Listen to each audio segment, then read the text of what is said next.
My neighbor has a problem with me slamming my door. I've lived in this apartment for just over a year and I've interacted with my neighbor 3 times. Each time it is for him to complain at me that I'm slamming the doors and making the walls shake, and it's really disturbing. In the first interaction, I apologized profusely, said I had no idea, said oh, you should have left me a note or something, I don't want to be inconsiderate, said I'd be more careful, and asked if there were any other issues. He basically kept repeating yeah, it just shakes the whole wall, and it's really disturbing. I was horrified that I'd committed the heinous sin of bothering somebody. I'm a recovering doormat, and also really confused because I don't slam doors. Ever. I didn't even realize he was talking about the front door at first, and my first thought was, what is he talking about? All the interior doors are propped open because cat. I've spent way too much time thinking about this and figured out that when the wind blows a certain direction, there's negative air pressure in the hallway, which pulls the front door closed with some force unless you carefully hold the handle the entire way and make the door close quietly. The neighbor's apartment is a mirror image, so his door opens the other way, and he may not realize this. It also seems to be more of a problem when I have my balcony door open. I have legitimately tried to train myself to never let the front door swing closed. You should see me on my hands and knees, dragging groceries in and sliding them across the kitchen floor, because I don't want to walk in with both hands full and let the front door slam swing behind me. But basic human doing your best only goes so far, and there have been 2 more times that I forgot and he came out to complain at me. After the second interaction, I was really bothered that he still seemed to think I was slamming the door deliberately, and I left a note on his door, apologizing again, explaining about the wind thing, and reiterating that I would do my best and it wasn't intentional. The third interaction went like this. I forgot my keys, ran back inside to get them off the counter, and allowed the door to slam shut behind me. He came out as I was locking my door. Him. You're doing it again. Me. I'm sorry, I'm doing my best. Him.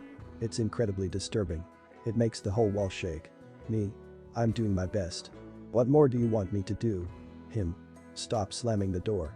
He went back inside and I yelled after him, you know it's not on purpose, right?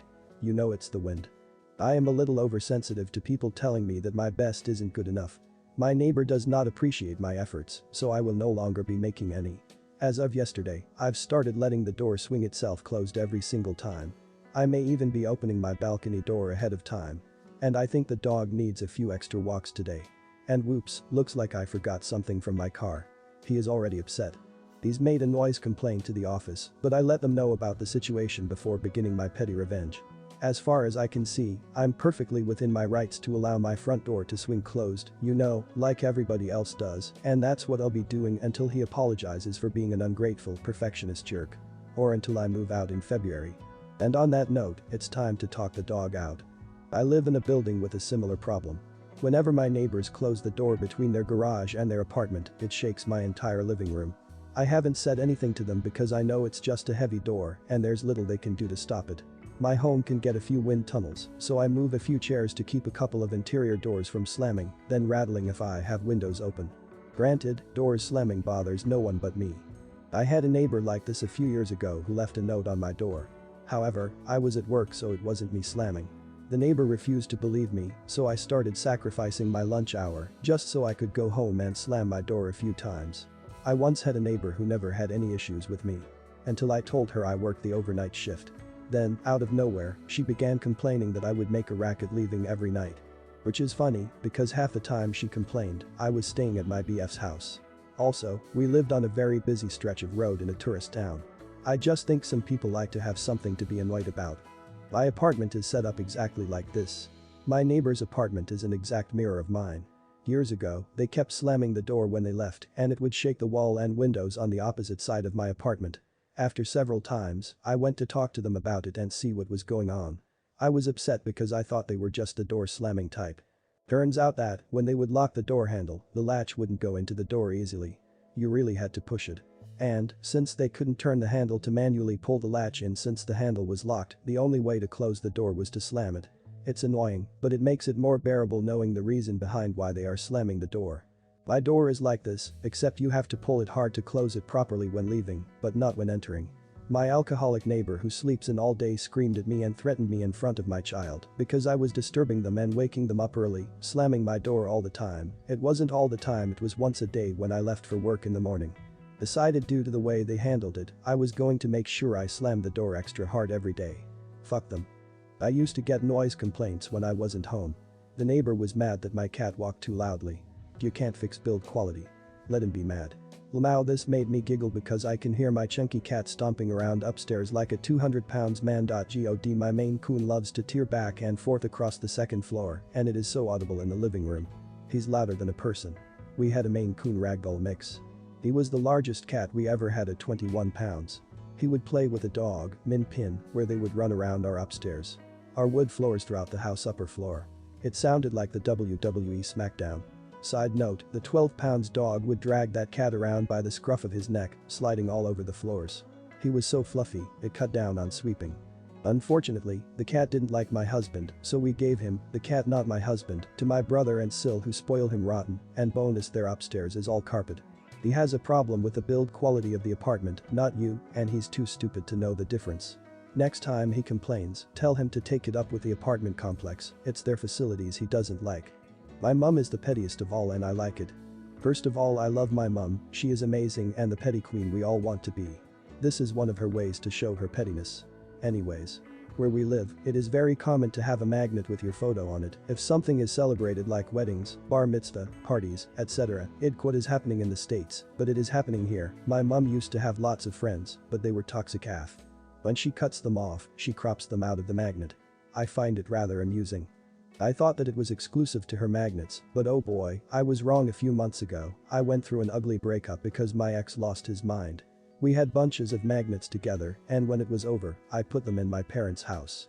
Obviously, I couldn't be bothered to have them with me. After some time, I went to their house and saw my magnet cropped, and it was just me. She was like, "I couldn't see you near this loser, so I fixed it." I was laughing so hard. Nothing really extreme, just a small petty thing that I am a fan. Edit. Typo. When I was in high school, my then boyfriend and I had professional studio pictures taken. I looked really good in those pictures. Later we broke up because he was a cheating scumbag.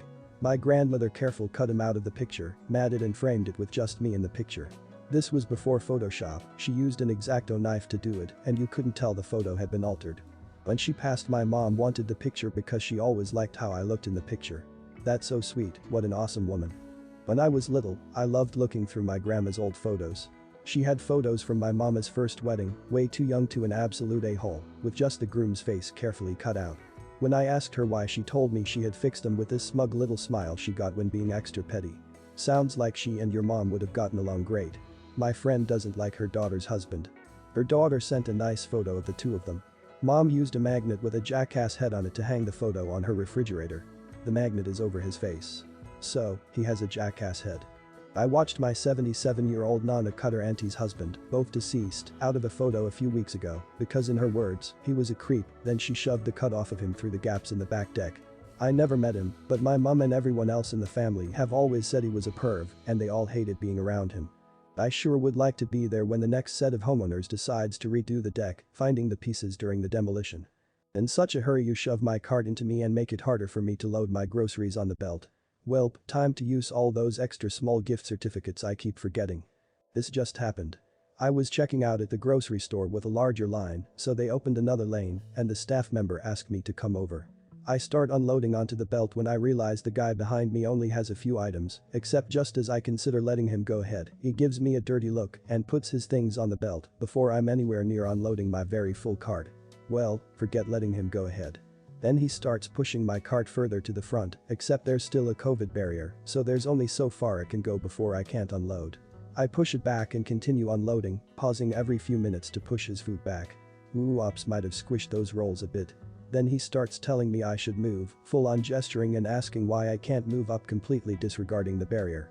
Finally it's time to pay. Well, I've had these pandemic at cards I got from my kid sitting in my wallet for ages because they each only have $10 or so and I never feel like taking the time to do multiple transactions.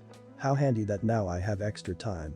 After all 6 transactions are done, I thanked the cashier for her patience and told him he should apologize. This is what you call road rage in a grocery store. I languor. Till tizzy. Checkout chunter. Bagging baggage. Food fury grocery grumpies. In the before times, when I used to actually go into shops, I sometimes got the grocery grumpies. Not in the checkout lanes, though it was mostly me trying to argue myself away from the junk food aisles. Never go shopping when you are hungry. However, if you go shopping just after you eat, you will have a total disinclination to buy food. The last time I got painfully bumped into in the checkout line, some old lady kinda rammed it into my Achilles tendons, and man it hurt. I pushed it back a little, and she firmly pushed it back into me. I turned around and spoke in my louder mom voice and said she pushed it into me twice now and what the heck was her problem. Then I pushed it back a few inches again.